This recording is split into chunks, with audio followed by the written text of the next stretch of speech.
Pardon the interruption, but I'm Mike Wilbon. It's National Farm Joke Day, Tony. You got one? I'm Tony Kornheiser.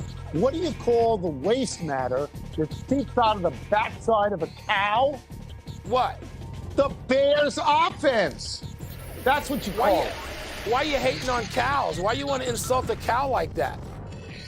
I have to explain something to people who are looking at me in case my eyes are wandering. I got an iPad about a foot from my face that I can't read. I got to look at a certain spot, but there's another prompter over there, so I'm going to be darting around a little bit. Are you FaceTiming me? What are you doing? I think so. I think it's called FaceTiming, but that's for young people to figure out. In today's episode, the Bucks get Drew Holiday. James Harden turns down $50 million a year, and Theo Epstein leaves your Cubs, Wilbon. And we begin today with your Chicago Bears vanishing on offense last night, scoring no offensive touchdowns at home against the Minnesota Vikings. The Bears lost their fourth straight game to fall to 5-5. They may have lost Nick Foles, who was carted off the field to a hip injury. The Bears stink, and the Vikings are climbing back into the wild card picture. Wilbon, what did you make of this mess? You just said it all, Tony. I mean, this Bears offense looks like the offense of my entire life. When I've heard Hall of Fame defensive players like Dick Butkus and Richard Dent, and Brian Urlacher more recently, and I'm sure they're guys now, I'm sure Khalil Mack feels this way. They walk to the sideline after a turnover or a series of downs, and they look at the offensive players and say, just try to hold them. We'll do the heavy lifting. And that's what they tried to do last night. They had a special teams touchdown. They had an interception by Mack, whatever that recovery was that led to 3 points. The Bears offense is the worst offense in the NFL. Maybe not statistically, but it's embarrassing. But the franchise at the top, the general manager and the coach, don't seem to know enough to be embarrassed, Tony. They don't have a line. They had one running back, and he was out, so they couldn't run the ball. I mean, they're wasting a good set of receivers. We don't have a quarterback. We don't have a coach. We got nothing on that side of the ball. Yeah, so we've had this conversation for many, many years that you grew up always thinking there was no quarterback in Chicago and the defense would have to do it or a running back would have to do it. It's time for a change now. If you get 108 yards passing against a terrible pass defense and 149 offensive yards in a game, and the change isn't just the guy who's calling plays. Nick Foles, since he's a starter, you're 2-5, he's 7 touchdowns, 7 interceptions. He's only good when he's wearing an Eagles helmet, Mike. Well, I mean, there's statistics that prove this. There's got to be a change on offense, I guess, to Trubisky. And if that doesn't work, and I know you think about this all the time, maybe you have to change coaches because this just isn't working. Not working Tony, at all. In this modern era, how many guys do we talk to all the time? And particularly quarterbacks like Jaws and Steve Young, and who are often guests with us. And they say, no, you have to score now. Yes, you still have to bring a good defense. You still have to play special teams.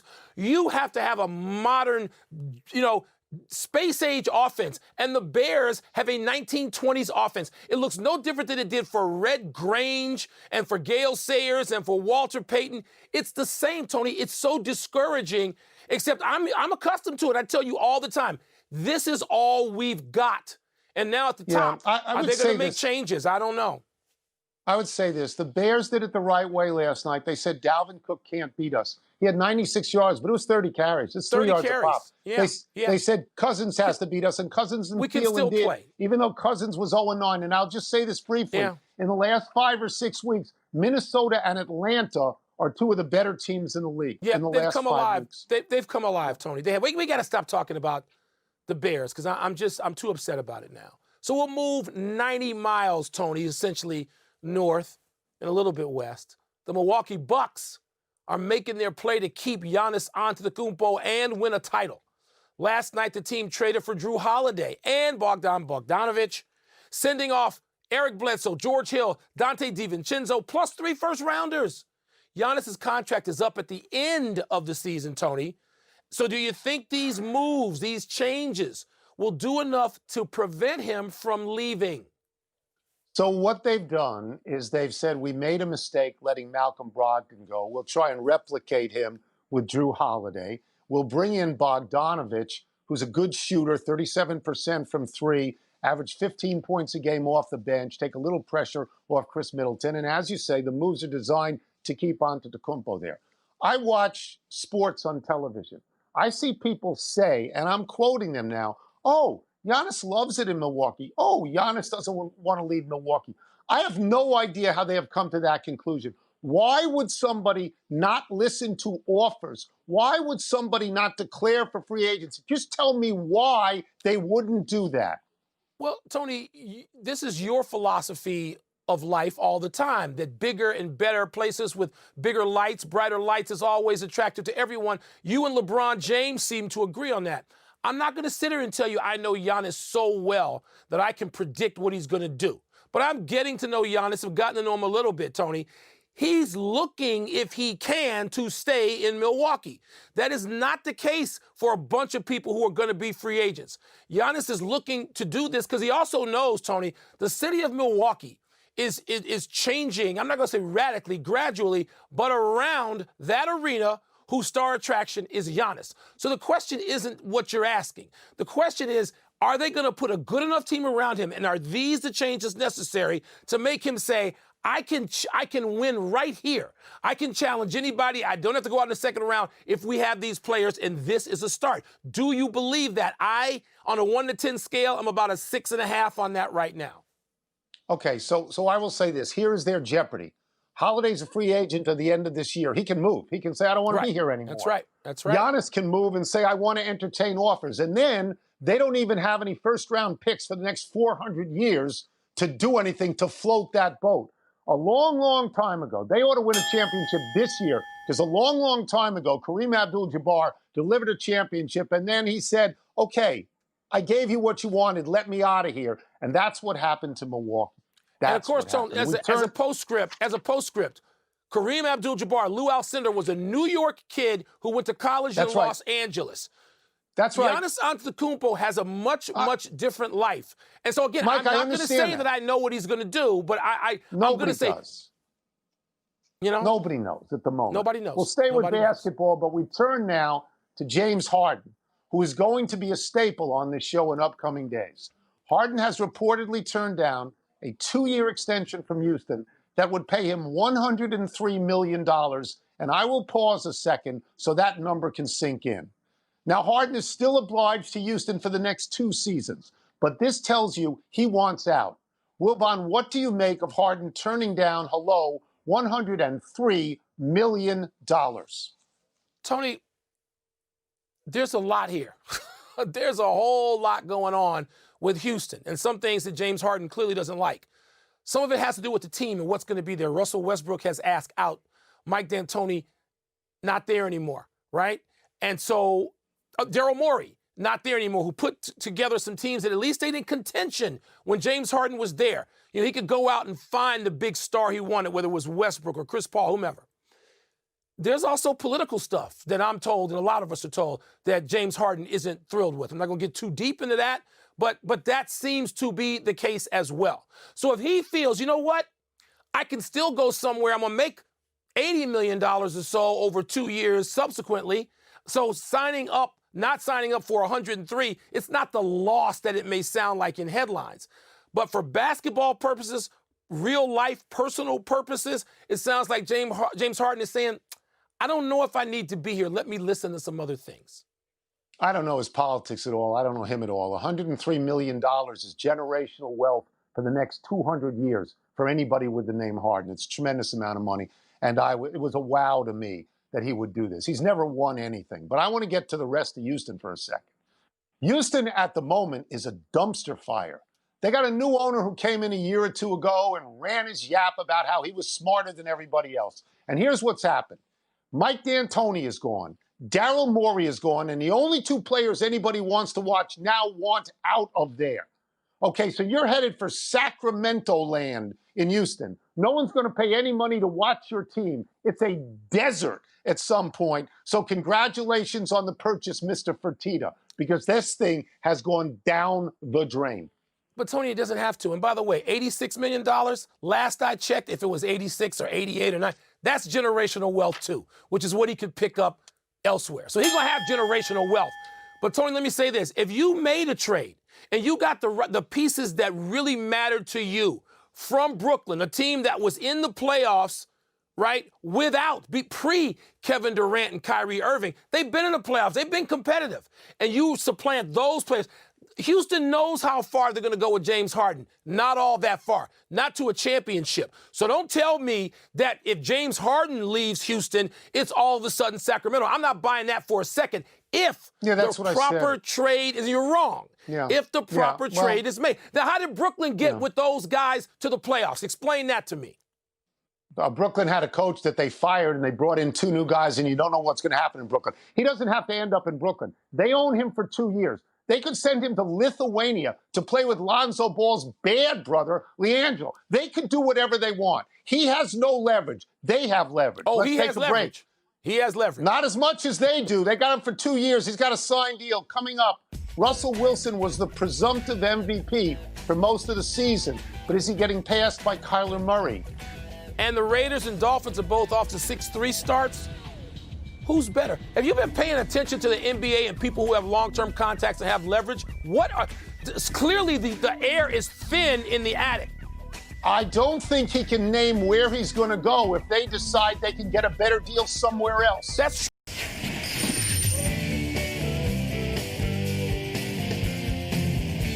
time for toss-up, where I play the role of 4th and 10, and Mike plays the role of Tyler Bray. Who's that? What's first? Toss-up take play Thursday. Who has impressed you more this season, Kyler Murray or Russell Wilson? They're just going in different trajectories right now. Russell Wilson was the MVP for 5 weeks, 5-0, Mike. 19 touchdowns, 3 picks. Last 4 games, 1-3 with 9 touchdowns and 7 picks. He's not the MVP now. Kyler Murray, his last 4 games, the Cardinals are 4-1. He's got 10 touchdowns and 3 picks. And by the way, only Dalvin Cook has more scoring touchdowns than Kyler Murray in the whole league, and he's a quarterback. I want somebody around the league to say maybe Cliff Kingsbury was a good hire and not the worst hire in mankind. Well, you know what, Tony? The fact that we're even making this comparison means the answer is Kyler Murray. We know what Russell can do, right? I mean, we know what he can do. So Let that's Russ not a surprise. cook, as they say. But Tony, Murray, and it's not just the Hail Murray. They should have won the previous game, and then they'd be clear by a full game in the NFC West. They are now locked in a multiple-team tie. But it's Murray right now. But, Tony, you know this can change. I mean, Russell Wilson can get hot again. It's a total must game. It's a total must game for Seattle. So we'll see what they've got. They must win this. Next. Absolutely. Toss up better 6-3 team, the Dolphins or the Raiders? Okay, so let's look at who they've lost to. Miami's lost to the Patriots, the Bills, and the Seahawks. Vegas has lost to the Patriots, the Bills, and the Buccaneers. That's a wash. We're really going to find out the answer to this on December 27th when they play each other. Miami could be 9-3 because their next 3 are the Broncos, the Jets, and the Bengals. But the next game for Vegas is Kansas City.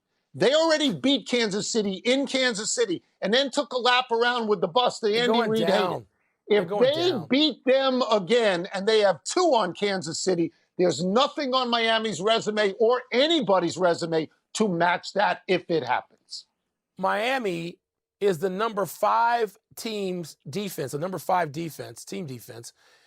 the league, Tony, in terms of points allowed.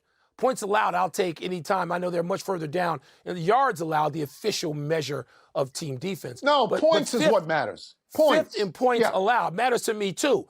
But, Tony, going back to the Raiders, so I'll take Miami to answer the question. The Raiders are going to get popped. They're going down hard. And your boy Gruden, they're good enough for him to have that silly smirk again. And he's bobbing and he's weaving and he's nodding. He looks like a bobblehead doll. Yeah. They're going to get their butts whipped. Yeah. You know what happened the last time you said that? You said Notre Dame was going to get crushed. How'd you do on that one, Mike? That's it. Let's take one last break. Still to come, Greg Marshall out at Wichita State. Wow. I mean, that is pretty big news, Tony. And Theo Epstein leaves the Cubbies. Where's Theo going to go now? I got a landing spot for him. Can I tell you that's as big a wow as Greg Marshall? Theo Epstein leaving the Cubs. No, it isn't. We've known since spring training he was going to leave. Yeah. You've known about it all the time. Somebody got in your ear. Nobody else knows. Happy time, people. Happy 75th birthday, Elvin Hayes. Once upon a time, the Big E may have been the greatest big forward in NBA history. He teamed with Wes Unseld to give the Washington Bullets their only NBA championship in 1978. He was a 12-time All-Star, a great scorer and rebounder, a Hall of Famer. But as great as Hayes was in the pros, he was an even bigger star in college. Because in college, he beat Lou Alcindor in UCLA, and as a result became Player of the Year in 1968. UCLA was unbeaten and on a 47-game win streak when Houston beat them in the Astrodome 71-69. Hayes went for 39 points and 15 rebounds. Alcindor, playing with a scratched cornea, got only 15 points. It was labeled the game of the century. In the rematch in the NCAA semifinals, UCLA got revenge by a wide margin, 101-69, and held Hayes to 10 points. UCLA went on to win the national championship. But beating Alcindor, as Kareem Abdul-Jabbar was known then, was unheard of. He lost only 2 games in college, and Elvin Hayes achieved a kind of basketball immortality by doing it. Tony, it makes me crazy when people who are old enough to know better don't mention Elvin Hayes as perhaps the greatest power forward of all time. He played center early in his career, as you mentioned, and then when he got to the Bullets, he played next to Wes Unseld. Talk about formidable. That's right. You know how many games Elvin Hayes missed? Youngsters out there who want to take nights off. In 16 years, Tony, how many games did Elvin Hayes miss? I'd say 25. 9. Am I close? He 9. played I 80, overbid. 81, or 82 every single year. Overbid. Happy anniversary, David Klingler. Let's go for the Houston double. On this day 30 years ago, Klingler set an NCAA record by tossing 11 touchdown passes to lead Houston to an 84-21 win over Eastern Washington. Klingler completed 41 of 58 passes for 572 yards. In his 4 seasons at Houston, Klingler set school records for passes, completions, yards, and touchdowns. In 1990, his junior year, Klingler set the NCAA record for touchdown passes with 54, which was ultimately broken by Hawaii's Colt Brennan, who threw 58 in 2006, but Brennan played 3 more games than Klingler. Klingler finished 5th in the Heisman voting in 1990, behind, among others, Ty Detmer of BYU and Rocket Ismail of Notre Dame, far bigger football programs than Houston then. Eventually, Klingler went number 6 overall in the NFL draft to Cincinnati, but he was a bust. He was 4-20 as a starter there with 16 touchdowns and 22 interceptions. College was definitely kinder than the NFL for Klingler. Yeah, Tony, the people who were skeptical about Klingler in college when he was piling up those numbers and, during the pre-draft period, they turned out to be right. But I wonder, in a different time and place now, where so much of what Houston was doing is more accepted now, more widely. Yeah. Would his life turn out to be different? Would his career turn out to be different now? Happy trails, Theo Epstein, the most accomplished general manager in baseball, the one who guided the Red Sox and the Cubs to world championships after 86 years and 108 years of droughts, is leaving the Cubs. Epstein had hinted at this for a while, and it came as no surprise to Cubs owner Tom Ricketts. Epstein ran the Cubs for 9 years and made the Cubs a sustained contender, making the playoffs 5 times. Epstein's Red Sox were perennial contenders as well. There is, of course, immediate speculation that Epstein could end up with the Mets or the Phillies, but Epstein is telling friends and associates he intends to spend this coming season working with nonprofits, not baseball teams. Epstein said, quote, "I do plan on having a 3rd chapter leading a baseball organization someday, though I do not expect it to be next year," unquote. Wilbon, he goes to the Hall of Fame, right? Straight to the Hall of Fame, period. I'm going to get off that for a second. Of course, today's speculation from all the media talking heads out east and the writers is that he'll go east. He's got to go to someplace on I-95. No, he doesn't. He can go anywhere he wants because he's the best. And I got a way he can stay right in his home. He likes to walk to the ballparks, likes to walk the neighborhoods in Chicago. Take over the Bears, big boy. I know he can do it. I know he would do a better job than the people running the Bears now. He would. Quick to the big finish. You sucked all the air out of the room. Greg Marshall resigned as head coach at Wichita State after allegations of physical and verbal abuse against players. Your thoughts? He's going to have to do a whole lot, Tony, to clear his name from just the allegations. The Padres gave Mike Clevenger a 2-year extension while also saying he'll miss next season following Tommy John. Does that make sense to you? Yeah, they love him. He's an ace. Mark Stein says the Knicks and the Hornets are the two teams with potential interest in trading for Russell Westbrook. What's the best place for him? Not I-95, I'm he's sure. going to wind up in New York. You know he's going to wind up there. The next 2 games for the Miami Hurricanes will be rescheduled due to COVID. Will they even finish the season? Maybe not the scheduled season, but they'll finish us season. Last one in action tonight. 2 games. Pick the winners, Mike. Tony, I'm going to go Buffalo and Kent State. Anything other than that would be huge upsets tonight. Out of time. Trying to do better the next time. I'm Tony Kornheiser.